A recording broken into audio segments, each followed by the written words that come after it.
Hey scholars, welcome to my story series. In this lesson, I'm going to teach you the fundamentals of storytelling. Let's get started. So, as I told you, as I just said in the beginning of this video, I'm going to teach you the fundamentals of storytelling, which is really an introduction to story. Throughout the development of this series, I'm going to teach the fundamentals in more depth. That would be what each video after this video would be about. Okay, so let me explain it a little bit better. Let's go to the next slide.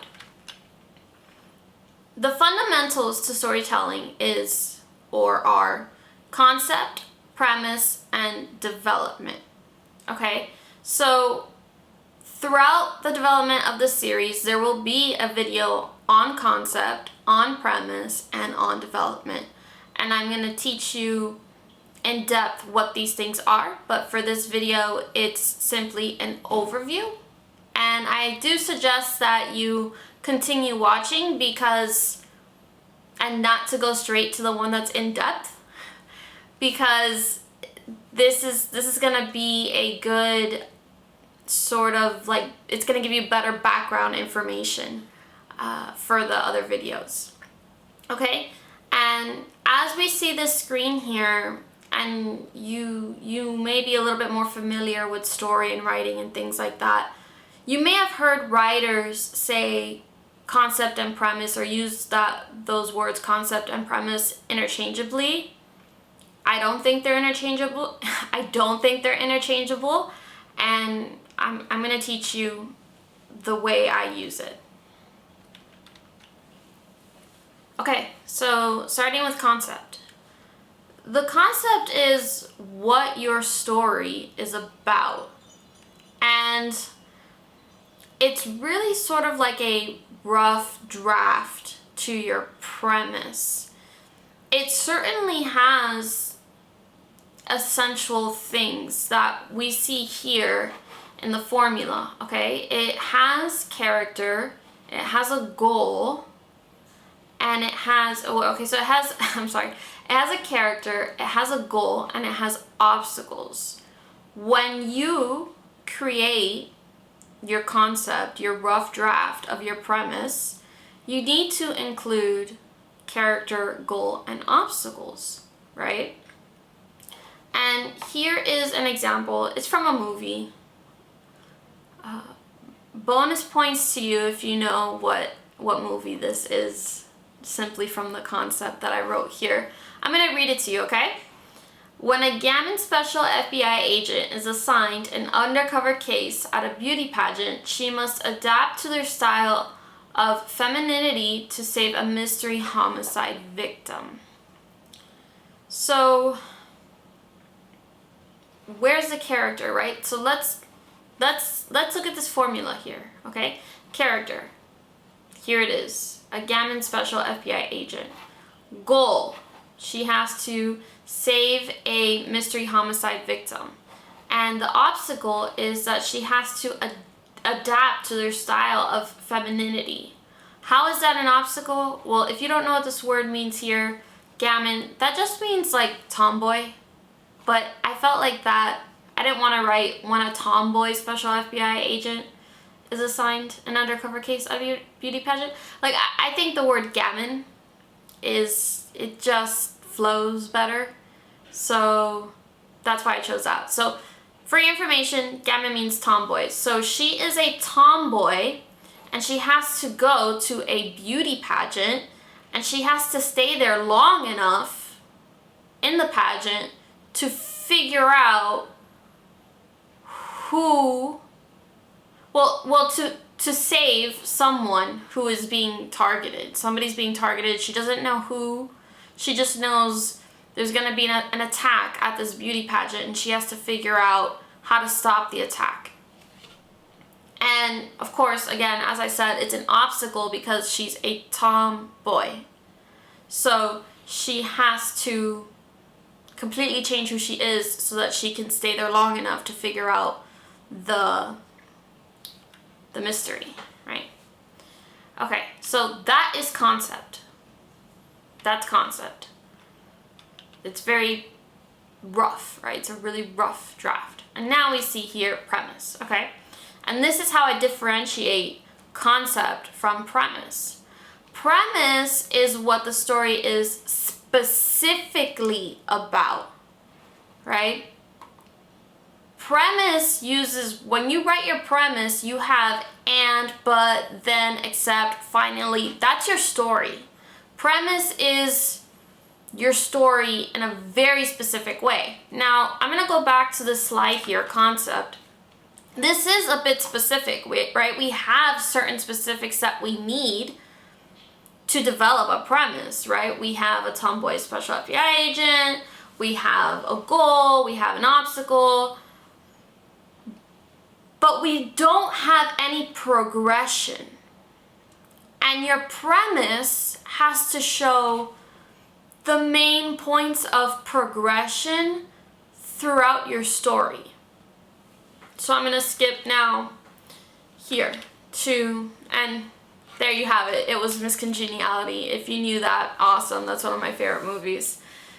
So this is what I mean when I say premise, and when I say premise needs to have progression.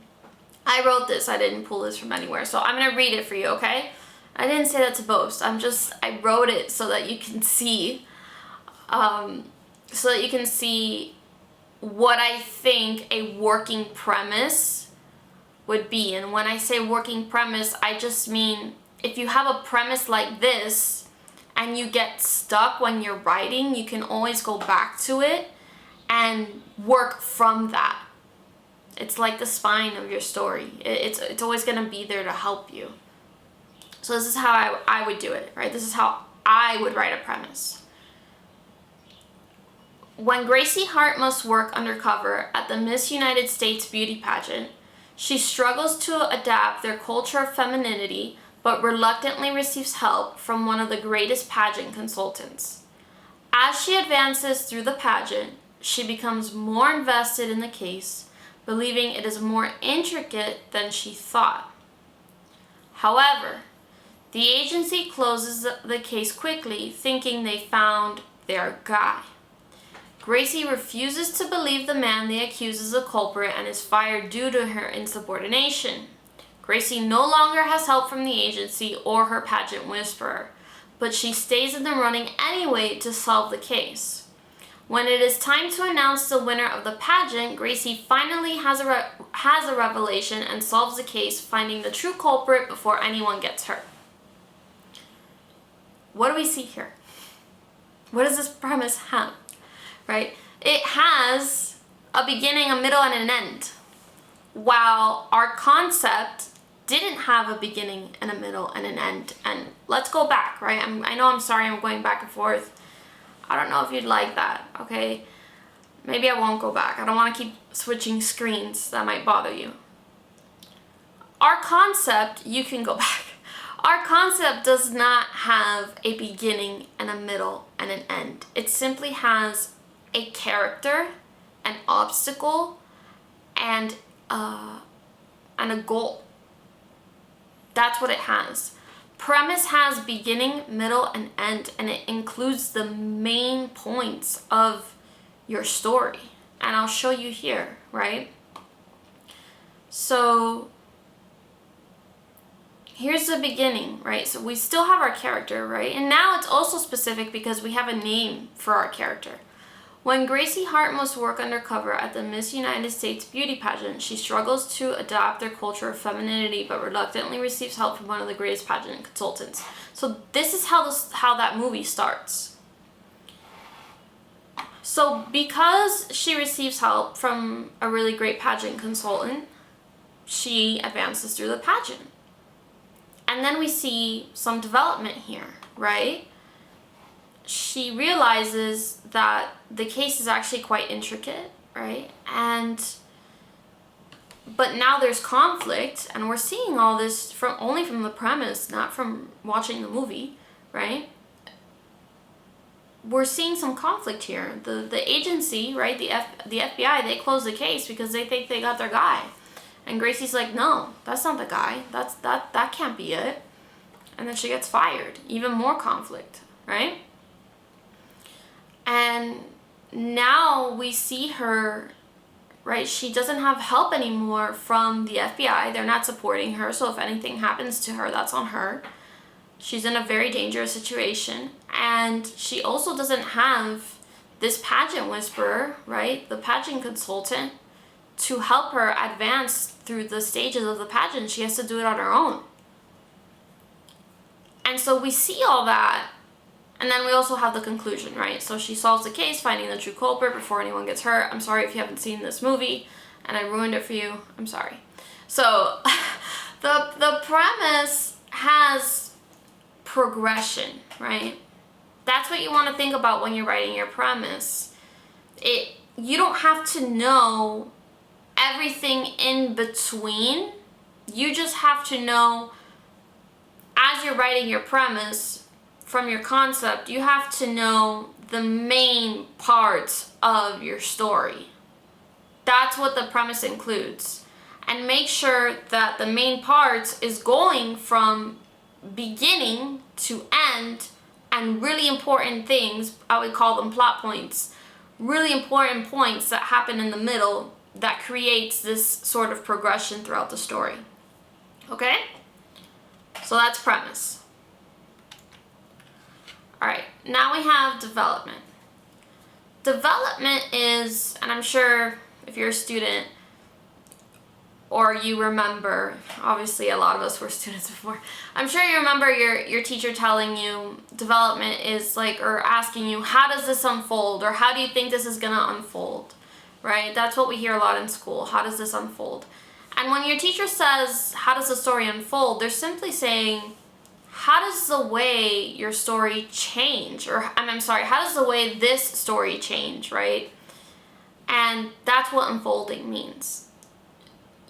Your story it has to change. It has to constantly be changing. It's really, you're sort of, as you're writing a story, you're kind of just shifting gears constantly, right? And let's look here at the parts so I can continue explaining what I mean by that. There are two features of a story that must develop: characters and plot. So you've heard character development and plot development. And those have to happen together to create a great story, right? In unison. How do you do that, right? So you may have heard, right, if you've really been studying story for a while, you may have heard that some stories are character driven, some stories are plot driven. I don't believe in any of that. Okay? I believe that those things happen together. And as your character develops and makes choices, the plot moves a certain way. It's going to move in a different way. And as things happen in the plot, right, and I would say as things are happening outside of the decisions your character is making, that's going to influence whatever your character does. And so it's really the development is really this back and forth between character and plot, and they really have to sort of complement one another. As your character makes decisions, the plot moves, and as things unfold in the plot, your character needs to grow and essentially make better decisions or whatever, right? Your character needs to make decisions that is going to also keep the plot moving. I hope that makes sense. Okay, so I have discussion here, but I just want to summarize, okay, what we went over right now. The key things to writing a story, the fundamentals to writing story is concept, premise, and development, right? A concept is a rough draft of your premise. A concept is written, right? Your concept has character, obstacle, and a goal.